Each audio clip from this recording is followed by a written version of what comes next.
Je m'appelle Frédéric Sanjosé et je n'ai rien à voir avec les arbres et la forêt, si ce n'est que je l'aime beaucoup, cette forêt landaise, et je m'y suis baladé énormément à cheval pendant des années.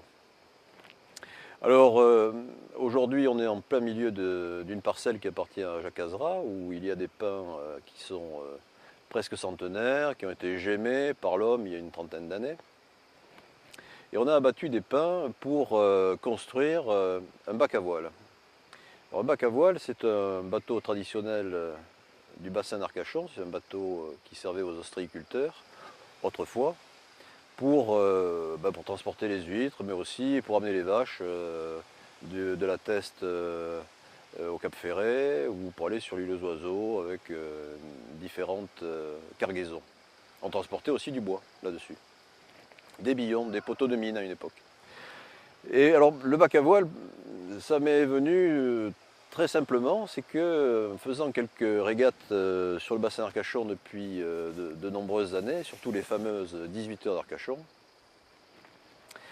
on a eu l'occasion de rencontrer ce bac, enfin de se faire doubler par ce bac surtout, et que l'on a trouvé très beau, très pur au niveau des lignes, très convivial parce que on peut mettre une grande table, des bancs.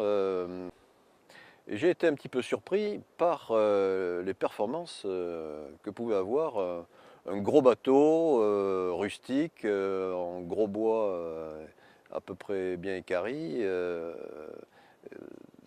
surpris par ses capacités à naviguer et à naviguer fièrement, puisque c'est un bateau qui est toujours en bonne position lors des 18 heures Arcachon. Les années ont passé, chaque année aux 18 heures Arcachon on se faisait doubler par ce bateau.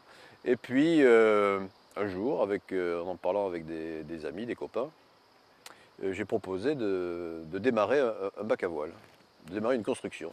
Alors, gageure, pari sur l'avenir, ça se fera, ça se fera pas. Eh ben, ça a l'air bien parti pour se faire. Donc j'en ai parlé à un groupe de copains de la première heure qui m'ont dit, mais écoute, c'est une très bonne idée, nous on est sylviculteurs, nous le bois de pin, on nous propose d'en faire des palettes ou de la pâte à papier, ça nous amuserait effectivement d'en faire autre chose et d'en faire quelque chose qui puisse flotter, qui puisse être convivial, qui puisse être aussi l'occasion de se retrouver pendant quelques temps, quelques mois, on va dire quelques années, pour le construire. Donc en y réfléchissant un petit peu, et en allant un petit peu plus en avant dans le projet, je me suis dit que c'était une bonne idée. C'était une bonne idée. Jacques Azra nous a proposé ses pins qu'on est venu faire tomber. Tous ceux qui sont ici dans les Landes, c'est facile car tout le monde a une tronçonneuse sous son oreiller, tout le monde est venu avec sa machine.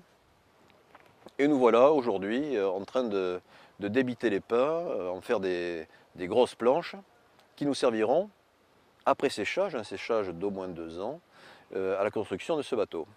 Alors pour construire un bateau, il faut un atelier, donc cet atelier, on va le construire pendant les 2 ans que l'on a d'attente, attendre ce bois. Ensuite, on va aller se former, on va essayer d'aller voir des chantiers, surtout le chantier Tramassé à Langoiran, qui nous a proposé le RAID pour nous apprendre un petit peu ce que c'est que la construction navale. On a tout d'abord, et ça c'est bien important, c'est très important, on a tout d'abord on a eu le pied à l'étrier grâce à l'association du bac à voile Pierre Mallet, qui nous a très gentiment fourni les plans pour ce bateau, et c'est en fonction et au démarrage de ces plans, à la vue de ces plans, que nous voilà en pleine forêt aujourd'hui.